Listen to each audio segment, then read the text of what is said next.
সৃষ্টিকে ধ্বংস করে প্রাণ সবুজকে মেরো না। সবুজের সবুজ দ্বীপ জীবনে বাঁচার প্রেরণা। মাননীয় মুখ্যমন্ত্রী মমতা বন্দ্যোপাধ্যায়ের ঐকান্তিক উদ্যোগে আগামী 14 জুলাই রাজ্যব্যাপী অনুষ্ঠিত হতে চলেছে বন মহোৎসব। ক্রমবর্ধমান উষ্ণায়ন, পরিবেশ দূষণ, খরা, বন্যা সহ নানা প্রাকৃতিক দুর্যোগের এখন একটাই প্রতিকার, পর্যাপ্ত পরিমাণে বৃক্ষরোপণ।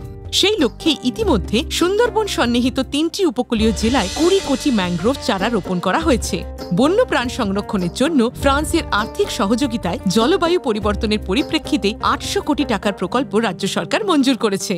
এছাড়াও বক্সা ব্যাঘ্র প্রকল্পের ভেতর থেকে গাঙ্গুটিয়া ও ভুটিয়া বস্তিতে ২৪৬টি পরিবারকে পরিবার পিছু ১৫ লক্ষ টাকা ক্ষতিপূরণ দিয়ে বনছায়া গ্রামে পুনর্বাসনের ব্যবস্থা করেছে রাজ্য সরকার। এছাড়াও গোটা রাজ্য জুড়ে সবুজের সংরক্ষণকে প্রাধান্য দিয়ে আরও নানা প্রকল্প ও কর্মসূচি গ্রহণ করা হয়েছে।